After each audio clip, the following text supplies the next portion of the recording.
Hello everyone, welcome to my channel. इस new Chinese drama का name है Mister Bad. ये एक फैंटेसी रोमांस कॉमेडी ड्रामा है जिसमें विलन नॉवेल से बाहर आता है और हमारी मेन लीड की ज़िंदगी में तूफान मचा देता है। अब आगे क्या क्या होने वाला है जानने के लिए इस ड्रामा को ज़रूर देखना। तो ड्रामा को स्टार्ट कर देते हैं। ड्रामा के स्टार्ट में हम ड्रामा लीड नांगजिंग को देखते हैं जिसे नॉवेल्स लिखना बहुत पसंद होता है। नांगजिंग उसके फेवरेट राइटर लूजी चान के ऑटोग्राफ सेशन में जा रही होती है। वहाँ से एक लड़का गुजर रहा होता है जो उसी का यूनिवर्सिटी का होता है, जो उससे बात करने की कोशिश करता है। वो भी वही जा रहा होता है एंड वो लड़का नांगशिंग में इंटरेस्ट दिख रहा होता है। वो उस पर लाइन मारने की कोशिश कर रहा होता है। तभी वहाँ से एक बाइक पर चोर एक लड़की का पर्स खींचकर भागने लगता है। नांगशिंग उस चोर को भागने से रोकने के लिए अपने हाथ में जो बुक होती है उसे जोर से उस चोर की तरफ सर पर फेंक मारती है। वो चोर नीचे गिर जाता है। उस चोर को पकड़ के पीटने लगती है। वो लड़का नांगशिंग का इतना स्ट्रांग और फाइटर वाला रूप देख शॉक हो जाता है और डर के वहाँ से भाग जाता है। और वो चोर भी तभी वहाँ से सटक लेता है। यहाँ हमें पता चलता है कि नांगशी को मार्शल आर्ट्स बहुत अच्छे से आते हैं। उसका मेजर मार्शल आर्ट्स में ही था। उसकी फाइटिंग स्किल के लिए उसे कई अवार्ड्स भी मिल चुके हैं।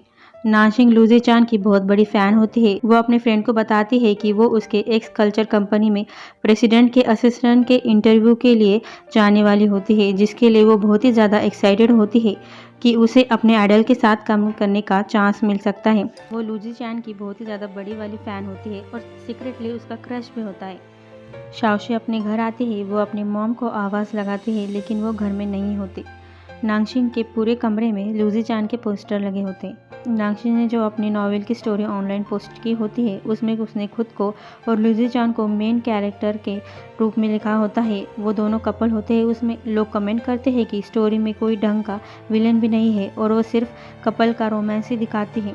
लोगों को स्टोरी में इंटरेस्ट नहीं आ रहा होता। तो फिर कमेंट्स पढ़ के नांगशिंग बहुत गुस्सा होती है। कहती है तो ठीक है, फिर अब सबसे बड़े डेविल को देखने के लिए तैयार हो जाओ। वो स्टोरी में ऐसा विलन क्रिएट करती है जिससे उस ज़माने के लोग बहुत ही ज़्यादा डरते थे। वो बिना तलवार चलाए अपने हैंड फैन से ही लोगों से लड़ता। उसका नाम शाओ वूदी है जो हमारे ड्रामा का मेन लीड होने वाला है। हम वूदी का थोड़ा सा रोल देखते हैं जहाँ स्टोरी की मेन लीड शाओशिंग की डोली जा रही होती है। वूदी शाओशिंग और लूजी चान की शादी तोड़ना चाहता है। वो उन सारे लोगों से बड़े आराम से फाइट करके हरा देता है। शाओशिंग का घूंघट हटाता है और उससे कहता है, मेरे लिए थोड़ा स्माइल तो कर दो। स्टोरी को पीछे से नांगशिंग की मॉम पढ़ रही होती है। नांगशिंग उन्हें अचानक से देख शॉक होती है। नांगशिंग की मॉम कहती है कि वूदी कितना ज़्यादा हैंडसम है। ये तो उसके नॉवेल के हीरो लूजी चान से भी ज़्यादा हैंडसम है और चार्मिंग दिखता है। लेकिन नांगशिंग बोलती है ये स्टोरी का विलन है। उसकी मॉम को लगता है कि वूदी को स्टोरी का हीरो होना चाहिए। अब सीन शिफ्ट होता है। अब हम एक विश फाउंटेन को देखते हैं। वहाँ पर कॉइन डालकर लोग कपल्स विश मांगते हैं। वहाँ नांगशिंग आती है जो ये विश मांगती है कि उसका लूजी चान का असिस्टेंट बनने का इंटरव्यू पास कर दे। ये मिस्टर फेरी जेन नांगशिंग को उसके गले में जो यूनिक कॉइन होता है उसे फाउंटेन में डालने को बोलते हैं, लेकिन वो मना कर देती है क्योंकि उसके लिए वो स्पेशल होता है। नांगशिंग वहाँ कपल्स को विश मांगता देख सैड होती है कि उसकी लाइफ में उससे सच्चा प्यार करने वाला कोई नहीं है। वो फेरी के सामने विश मांगते हैं कि उसे भी कोई सच्चा प्यार करने वाला मिले। अचानक से नांगशिंग के गले का कॉइन धागे से छूटकर फाउंटेन में गिर जाता है। नांगशिंग उसे पकड़ने जाती है लेकिन वो पानी के अंदर चला जाता है। अब पानी में कॉइन के साथ कुछ मैजिक होता है। हम पानी के अंदर नांगशिंग को देखते हैं। उसे भी समझ नहीं आ रहा होता कि वो यहाँ कैसे आ गई।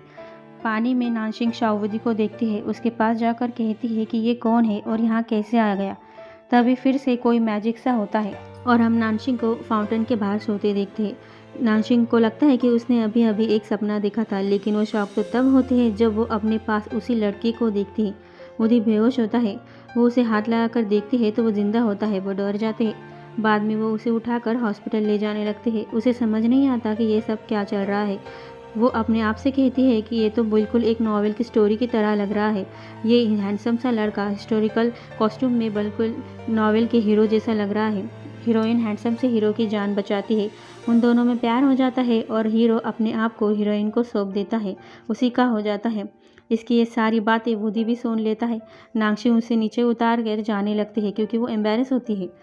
तो वूदी उसे पकड़ कर खींचता है। बोलता है, क्या तुम नहीं चाहती कि मैं अपने आप को तुम्हें सौंप दूँ? नांगशिंग कहती है कि ये क्या कह रहे हो, वो ऐसा कुछ भी नहीं चाहती। वुडी तो एंशियंट टाइम से होता है। वो अपने मन में कहता है कि इस लड़की ने बड़े अजीब से कपड़े पहने हैं और उसकी बातें भी पागलों जैसी कर रही है। मुझे इससे संभल कर रहना होगा।